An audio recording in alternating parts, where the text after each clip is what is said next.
যেখানে বিশ্বের অন্যান্য দেশ শিক্ষাক্ষেত্রে এগিয়ে যাচ্ছে, সেখানে আমরা পিছিয়ে পড়ছি।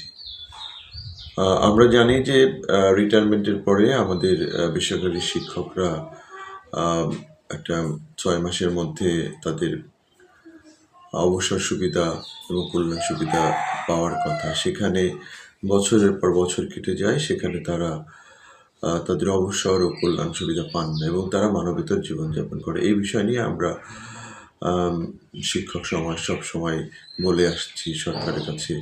কিন্তু বিষয়টা হলো যে এরকম, সরকার এই বিষয়ে কোনো কর্ণপাত করছে না।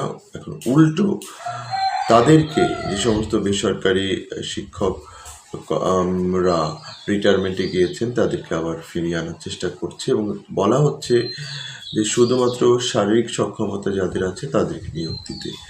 তো শুধুমাত্র শারীরিক সক্ষমতা কোনো নিয়োগের মানদণ্ড হতে পারে না। একজন শিক্ষক শারীরিকভাবে হয়তো সক্ষম, কিন্তু মানসিকভাবে তিনি সক্ষম নন। বা আমরা দেখি স্কুলগুলোতে যে যে ঘন্টা, যে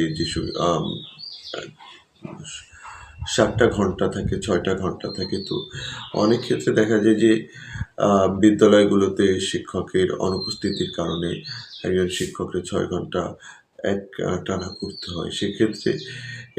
সেক্ষেত্রে আমি বলব যে এই যে শারীরিক সক্ষমতা একটানা 5 ঘন্টা 4 ঘন্টা দাঁড়িয়ে থাকা কোনোভাবেই সম্ভব নয়।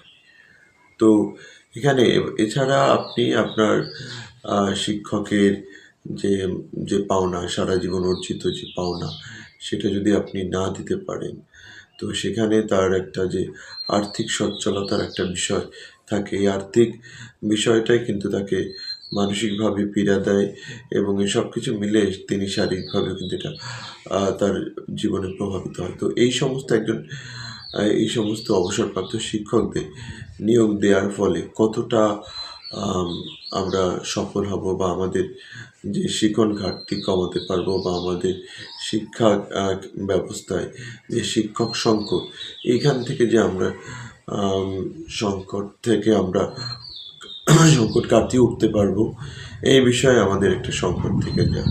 তো আমরা শিক্ষক সমাজ আশা করি যে যারা অবসরপ্রাপ্ত শিক্ষক, তাদেরকে 6 মাসের মধ্যে তাদের যে বকেয়াগুলো রাষ্ট্র কর্তৃক দেওয়া হোক এবং তাদের এই বকেয়া পাওয়ার ক্ষেত্রে রাষ্ট্রের যে উদ্যোগ গ্রহণ করা উচিত, সে উদ্যোগটা গ্রহণ করা হোক।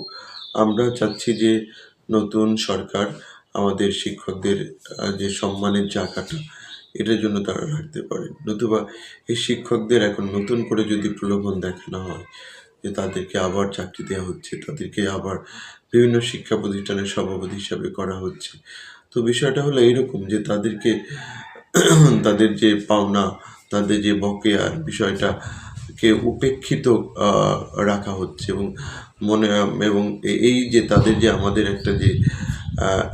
একটা যে জায়গা, তাদের যে পাওনার যে জায়গা, বকেয়ার জায়গা, এই জায়গাটার যে দাবি থেকে তাদেরকে সরিয়ে রাখা ছাড়া কিছুই নয়।